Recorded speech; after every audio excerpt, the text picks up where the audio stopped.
Okay mga kaulojek, may mga junk pala ako na ano no, yung mga piraso ng kahoy na hindi ko na nagamit na naitabi ko pa nung time na nag-renovate ako no. So ito, pwede kong gamitin na isang paraan para makagawa ng isang tools para dito sa ano no, pag break ng time na to.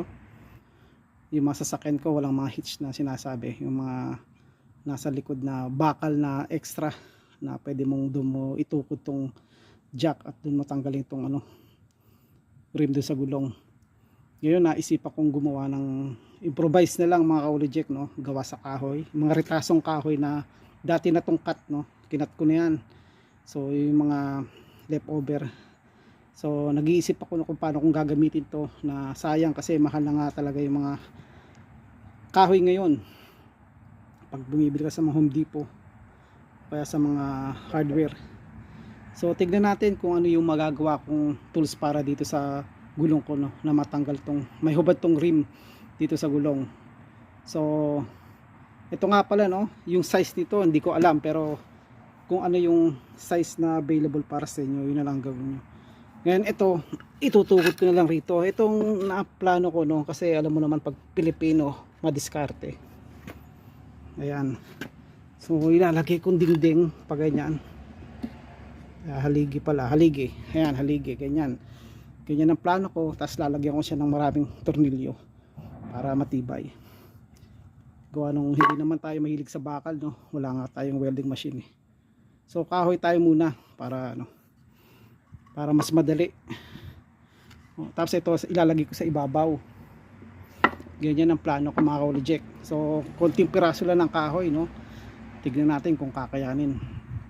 Tapos pumesto ko rito yung pinaka jack nya para itukod dito sa kahoy na no. Yun lang, kailangan talaga matibay yung pinaka poste nya. Once na itinulak yan, hindi magka-crack to o hindi aangat yung pako. So kailangan gamitin niya ma-heavy duty na nail no. Kung pwede lang doble yung side to side. Lagyan ko muna tornilyo no, kakalasin ko muna to. Ganyan ang plano ko na design. So, gagamitin ko nito mga kaulojek no, itong 8x3 na to.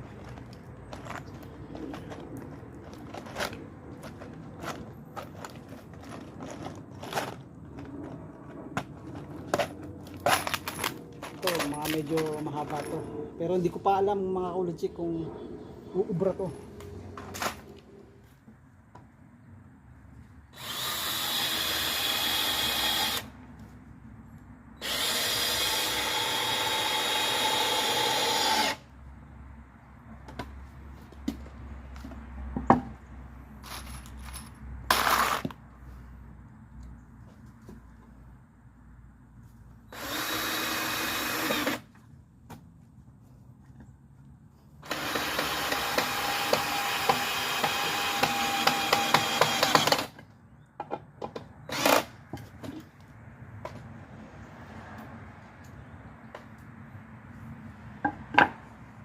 Kailangan doble mga kaulojek success matibay.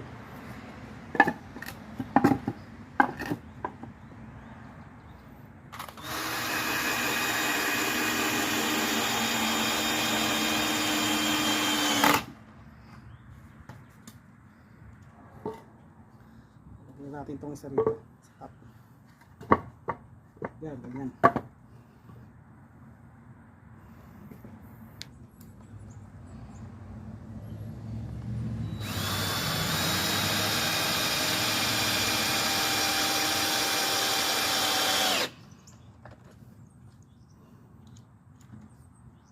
Kung meron kayong bracket no na mas malaki, pwede nyo lagyan dito para suporta, lalong mas matibay.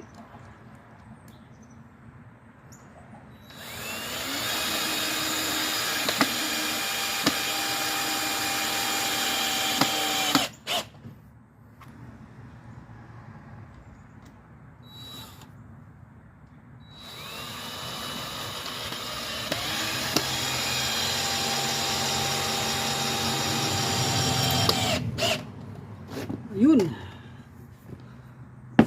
siya, no, mga Kulujek.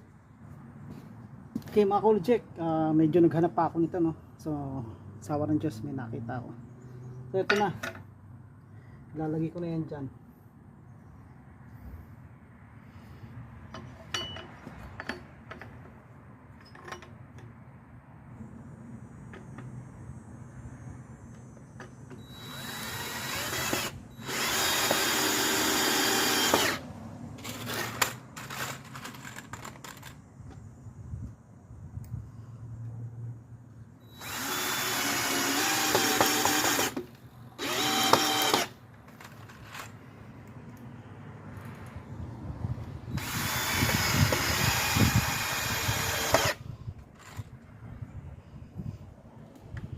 Kailangan tad-tad talaga ng screw mga Kulujek.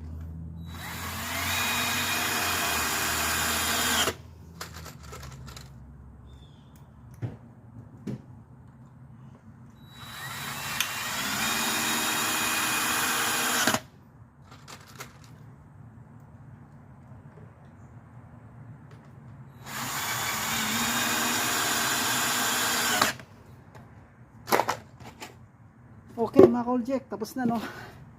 Ito na siya ngayon. So para siyang frame.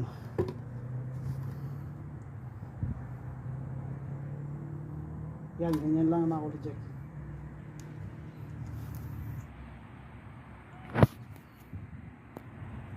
Yan mga Kulujek, na gawa na natin tong frame, no.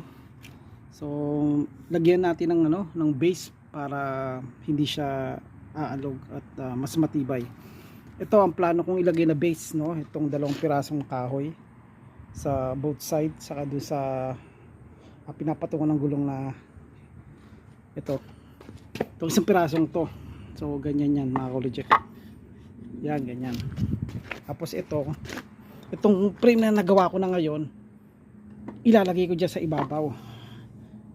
Yan, ganyan. Yan, ganyan yan mga Kulujek. Ganyan ang style niyan once na natapos yan.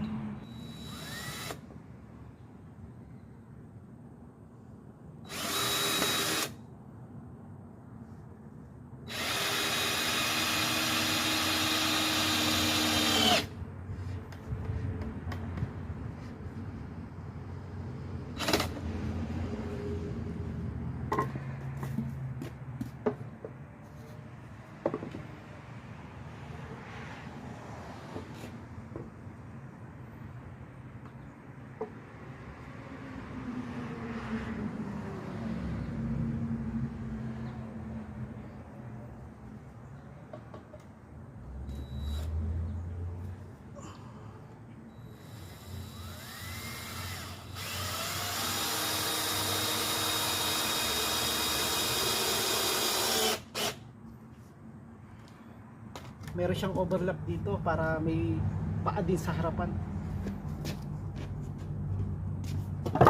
Yan, ganyan. Para hindi siya sumubsob.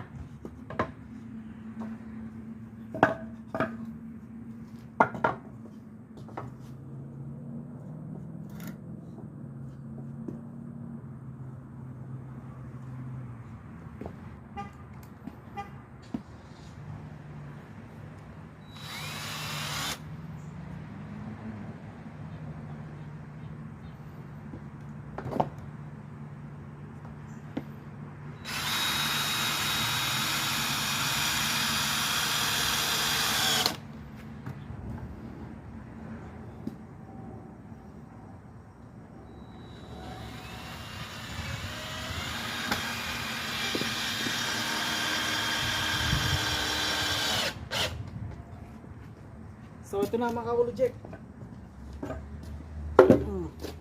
Lagyan natin ng base para mas matibay.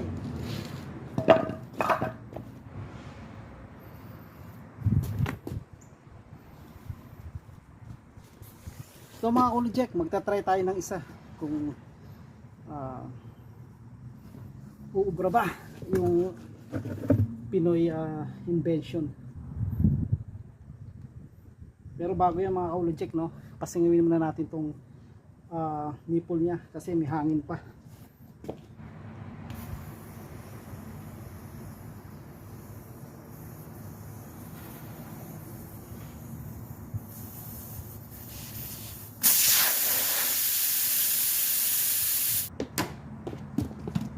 Kita nyo naman mga ka-Oljek, no? Kalbong kalbo.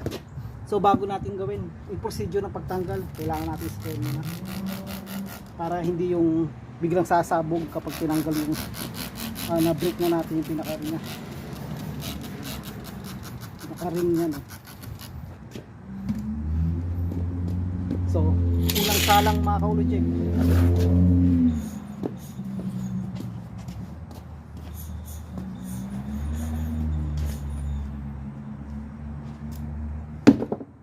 Ganyan.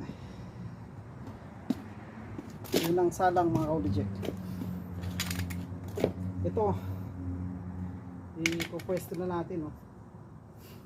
Dito. Yan.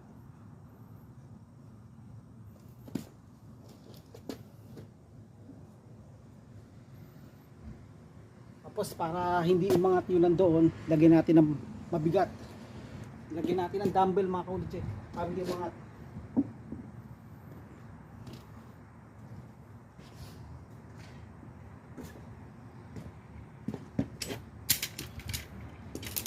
Tapos yung pang-crack niya ito mga ka-Oljek.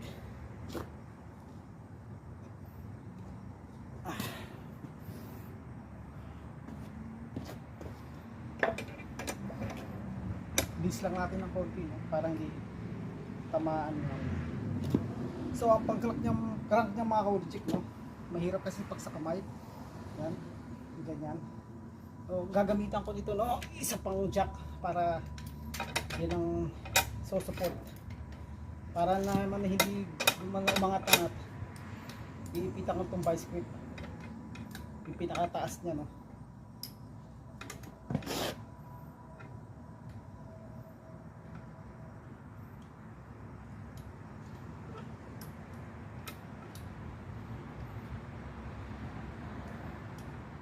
Ayan.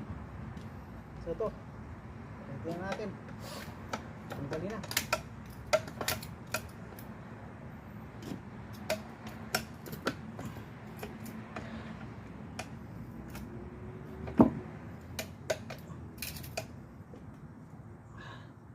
So, bago natin i-ano yan, i-spray ulit natin, no? Kasi yung pinaka-rubber niya is nakadikit talaga sa rim. So, pumuputok yan minsan kapag in-squeeze siya na dry. So, hindi siya makahubad dun sa pinaka-ano doon nakakapit. Rubber nga eh. Kapag nilagyan natin ng water sa ng ano, ng soap, baka sakali dumulas at konti lang yung ingay na ano niya, makikreate niya. Kasi dudulas na siya pusa.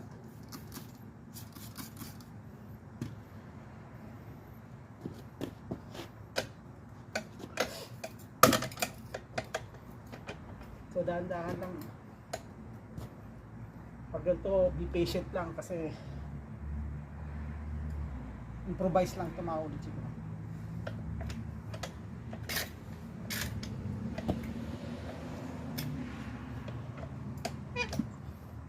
So hindi naman nai-hit yung ano niya, yung rim niya. Sakto lang doon sa ano.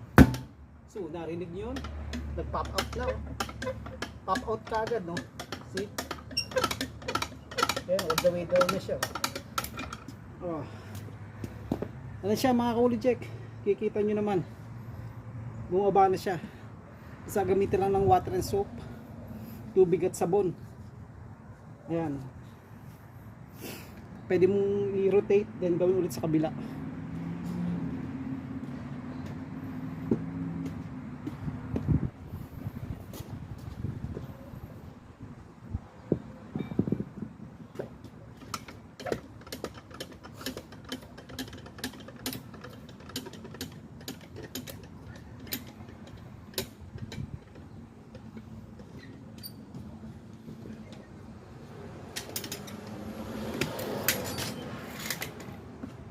Yung mga Oljek, oh, hubad na siya sa bewang yan.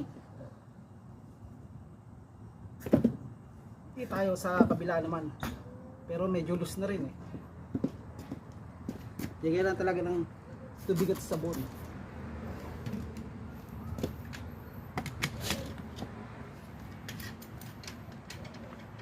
Tapos i-position na ganito. Make sure na hindi tatamaan yung rig para walang damage.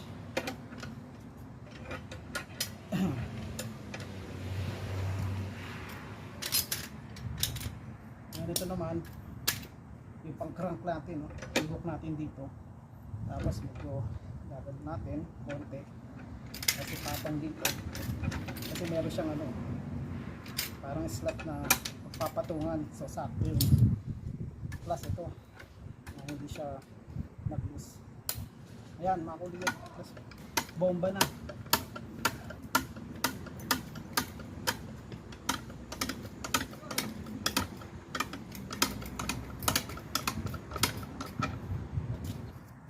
Yung mga kaulojek, medyo tututukan natin. Ayan, nakahubad na siya, no? Gawa lang yan, gawang Pinoy yan mga kaulojek, walang katumbas yan, walang katulad. Siguro iba gumagamit din ng kahoy, pero ewan ko paano ang style nila. Pero ito, utak Pilipino to mga kaulojek. Ganun lang yan, no?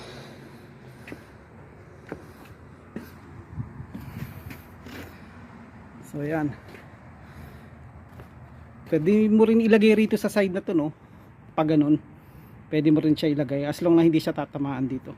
Kasi ang kailangan lang naman natin dito mga kaulojek, yung pinaka, yan yung ganito, no? Yung pinaka goma lang na naka-usliron, hindi yung buong ano. Kaya hindi mo maisasalpak lahat yun doon. Depende nila sa gulong nyo at yung kahoy nyo na ilalagay, o kung sakaling gumawa kayong kaparehas ito, walang problema mga kaulojek. Basta na makatulong lang sa inyo, makatipid. Yan, so pangalawang trial ko na ito mga kaulojek, no? So talagang nag-work siya. Ito pa yung isa, no? Nag-loose na rin siya, oh. Yan mga kaulojek, oh. Ito nag-loose na rin ito mga kaulojek. Yan din ang ginamit ko. Ayan, oh. Kita nyo yan? Nag-loose na siya, so na-break ko na siya. So ayan na.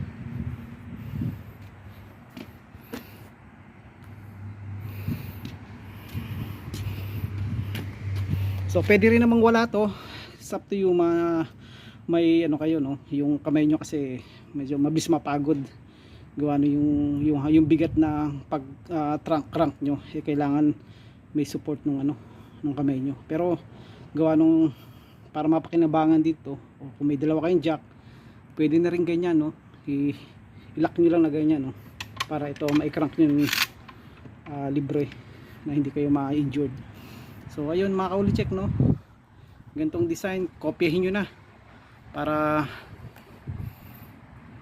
mapabili ng machine or mga manual ano, na $100 o more than $100 ang mga value. Ito retaso lang ng kahoy sa mga screw ng mga dati kong ginamit. Ngayon napakinabangan ko, ayan na. So magagamit ko na yung mga napupulot kong gulong sa mga curbside ng mga kapitbahay, no? Na makapal-kapal pa. Mayroon na rin pang winter tire. So ganyan lang mga kaulojek, subscribe lang sa mga hindi pa, gawin nyo na, yun din. Thanks for watching, bye bye. So ayan na siya, no? Yan yung design ko. Ayan mga kaulojek, ayan ganyan lang style niya, no? Ayan, no? Gawang Pilipino mga kaulojek.